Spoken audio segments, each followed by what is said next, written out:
Good morning from Washington. I'm Peter Alexander. It is Friday, October 24th, 2014. This is the Daily Rundown.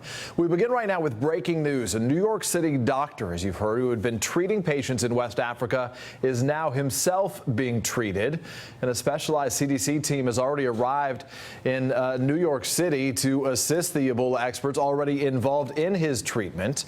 Craig Spencer is his name. There he is, an emergency room doctor who'd been treating Ebola patients in West Africa with the organization Doctors Without Borders. New York City officials say Dr. Spencer completed his work in Guinea on the 12th of this month. He left the country 2 days later on the 14th, flying through Europe and ultimately arriving at JFK on the 17th. Since returning home, the doctor was out in public, including going for a jog and riding the subway to a bowling alley in Brooklyn. Health officials stress Spencer was an extremely low risk in terms of being contagious to others because he was not yet symptomatic. However, yesterday morning, he called the health department to report a fever. His temperature had initially been reported widely to be 103 degrees, but this morning, a clarification. The New York City Health Department explained its error and said that Spencer's temperature was, in fact, 100.3. That's significant. EMS workers in full protective gear arrived at Spencer's apartment. Then, with a police escort, the ambulance sped to Bellevue Hospital, where it was met by healthcare workers. They were in full protective gear, as you see, and Dr. Spencer was placed in isolation. At a joint news conference last night, New York City Mayor Bill de Blasio, Governor Andrew Cuomo, and health officials tried to calm any fears. There is no reason for New Yorkers to be alarmed. We've been preparing for months for the threat posed by Ebola. We have clear and strong protocols which are being scrupulously followed and were followed in this instance. And Bellevue Hospital is specially designed for isolation, identification, and treatment of Ebola patients. Ebola is very difficult to contract. Being on the same subway car or living near a person with Ebola does not in itself put someone at risk. It's also important to just reiterate that you can only get Ebola by being exposed to bodily fluids, and that's a very important point to make. We are as ready as one could be for this circumstance. What happened in Dallas was actually the exact opposite. Dallas, unfortunately, was caught before they could really prepare, before they really knew what they were dealing with in Dallas. And we had the advantage of learning from the Dallas experience. NBC News' Kristen Dahlgren joins us live now from Bellevue Hospital with the very latest details from there. Kristen, what more are we learning about Dr. Spencer and how he's doing today? Hi there. Good morning, Peter. Well, he's here at Bellevue, as now is his fiancée. She has been isolated, as well as two of his friends. Now, it's still unclear whether they are here at Bellevue or whether they're isolating in their homes. We're continuing to wait for some update from the hospital. But as you can imagine, a lot of people here very concerned in spite of what the officials are saying about the risk to New Yorkers. Take a look here. We've got the New York Post with the dramatic headline, Ebola here. And I can show you, if we look down this way, you can see just how much media attention this is getting, how many satellite trucks are here. So a lot of people very concerned about the doctor's steps over the past few days before he was admitted here. So a few things to that end. Today, at his apartment in Harlem, there are officials that are doing some cleanup, checking things like toothbrushes, washcloths, any type of thing that he may have come in contact with bodily fluids. Also, here at the hospital, they are continuing to monitor him, and we're hoping for some type of update soon as we go through the day today, Peter. All right, Kristen Dahlgren, thank you very much. Outside Bellevue Hospital right now. Again, both New York City and state officials are reassuring New Yorkers about how difficult it is to contract Ebola. And joining us now with more on New York City's responses, Dr. Natalie Azar. She's with NYU Langone Medical Center. Dr. Azar, thanks for joining us. Thank you. Can I focus on one of the new facts? We initially heard that Dr. Spencer self-reported 103 degrees. Today, it was clarified that that was 100.3. And as I anticipated, anticipate you would explain that's significant for a variety of reasons, not the least of which is the lower his temperature was means his symptoms were quite a bit less, which means he was even less contagious at the time. Is that right? That's correct. And it also suggests that he's very, very early in his illness. And we know that as patients get sicker, their viral load increases, which increases the risk of transmission. It increases how contagious they are.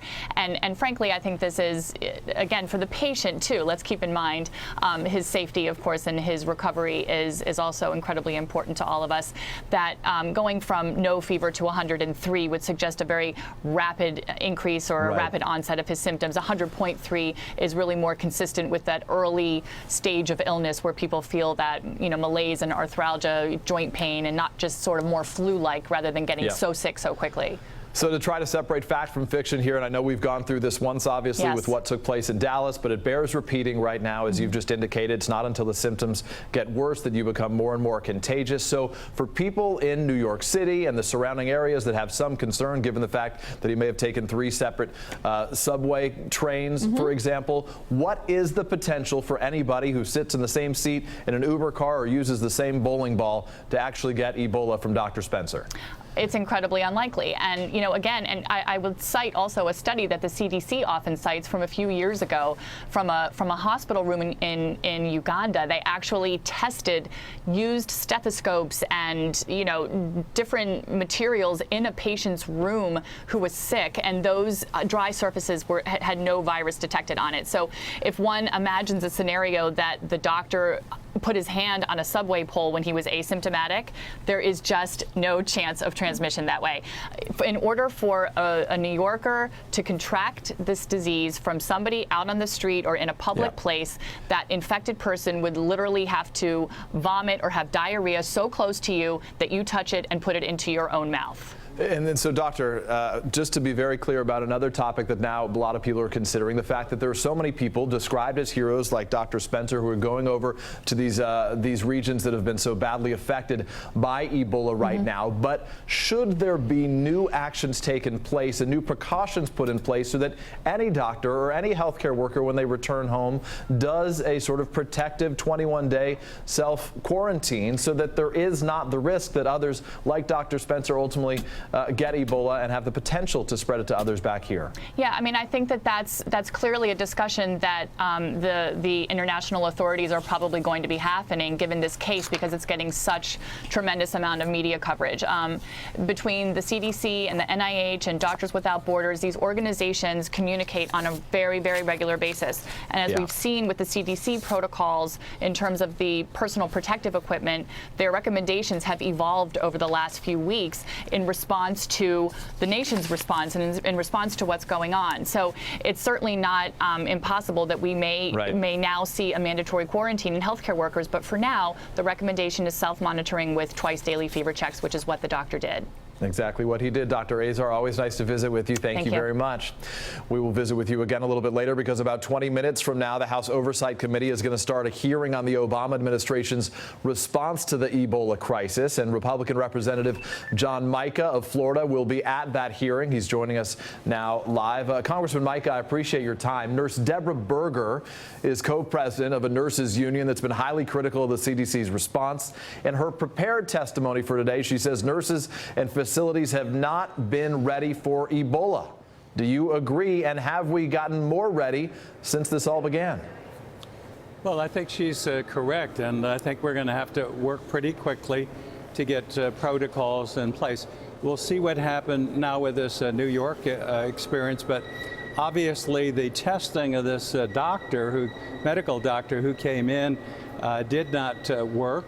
Now we'll see the treatment. And again, I think New York may be prepared, from what I've heard, to handle the case, but it sounds like many hospitals across the country are not prepared. So are you satisfied, though, that in the course of several weeks since the issues that existed at Texas Presbyterian in Dallas became so clear and worried so many Americans, that this administration, federal officials and states officials, frankly, have done enough to put us in a better position as we now go through this cycle one more time in New York City? Well, that's the reason for the hearing. I've got an Inspector General report that went in and looked at Department of Homeland Security. They've got a pandemic supposed plan, but it's very critical. The stockpiles of respirators that they tested, for example, have lapsed a 5-year manufacturer's warranty.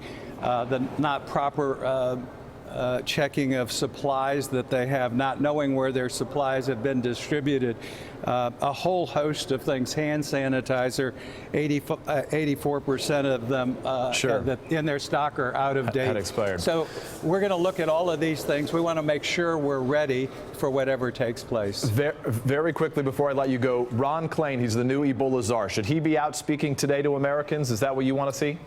Well, I think we do need, again, someone in charge. We have that, and then we need someone to take charge, and he needs to do that. Because there was panic in some parts of Dallas. Now New Yorkers are going to be very concerned in the rest of the country. But we need to do the best we can to make certain it doesn't go any further. Congressman John Mica of Florida, always nice to visit with you. Thanks for your time. Thank you. Thank you. While we expect to hear some criticism of the administration's response to Ebola, New York Governor Andrew Cuomo told the Today Show this morning on NBC that New York's response has been better than Dallas's, and New Yorkers are staying calm. Everything has happened the way it should happen since then. We've been in contact with the federal officials. President Obama called last night. Ron Klain, the new Ebola czar. Sylvia Burwell, head of Health and Human Services. So everything worked the way it should. And joining us this morning is going to be a Democrat on the Oversight and Government Reform Committee. It's Representative Matt Cartwright of Pennsylvania, who's going to join us momentarily. But to give you a better understanding of where we stand right now, there is going to be new information coming out over the course of this hour. We're monitoring a news conference expected to happen today at Bellevue Hospital early this morning. As new information is delivered there, we will share it with you. And I'm told that Congressman Cartwright is now available to visit with us. Congressman, nice to see you. Good morning, Peter. How are you? Well, give us a sense of what you hope to learn from this hearing. And if at this point, after we've gone through the motions of this one time before, if you're satisfied that the country is better prepared to deal with Ebola than clearly we may have been several weeks ago. Well, Peter, everybody's concerned. And the concern arises to the level that it's sparking kind of our isolationist impulses that we have in this country. People are calling for a travel ban. I think that sort of starts out as everybody's default position. Right. Because, we have this knee-jerk reaction as Americans. Remember, it was George Washington in his farewell address that warned us of foreign entanglements, and generations of isolationists have been quoting that ever since. So we kind of, as Americans, we start out from that perspective. But what we're hearing is that, complete travel ban would be counterproductive. I mean, I even noticed that Governor Mike Leavitt from Kentucky, who was George W. Bush's secretary of HHS, has said that would be even more dangerous if we did it that way. So I'm keeping an open mind. Well, Congressman, should there be a mandatory self-quarantine of 21 days for American healthcare workers who go to countries in West Africa and return home? I think everything's on the table, Peter. We have to consider all the possibilities. But when do we make the decisions, I guess? I ask this now because, frankly, it's happening as we speak. And if we consider all these things and we keep waiting for months to consider them, we may, in fact, let too many others come in without that self-quarantine. And there could be other Dr. Spencers, as heroic as his efforts were. Well, I agree with you, Peter. I think that the clock is ticking, and that's why I didn't hesitate when the Oversight and Government Reform Committee convened this hearing to get down here to Washington. I think waiting would be a mistake, and we need to delve into these questions. I will say that I'm concerned about the 3,200 American troops going over to West Africa. I have heard that they're not going to be in direct contact with patients.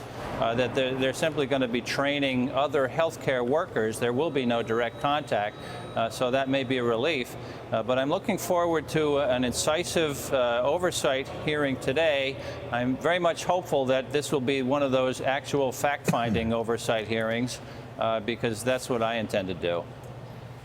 And Congressman, just to conclude very quickly, Ron Klain is the Ebola czar. Do you want to hear from him today? Should he be out front of this right now, making public statements on a near daily basis now that we're going, now that we have another experience with Ebola in the city's most populous, the country's most populous city? I think that would be a wise move for him. I was in favor of appointing an Ebola czar simply because we want to make sure all of the different health agencies are rowing in the same direction, are singing off the same song sheet. And for him to be making public pronouncements regularly would be a good idea because the public needs to be reassured and kept updated. Matt Cartwright, always nice to visit with you, Congressman. Thank you for your time. Thank you.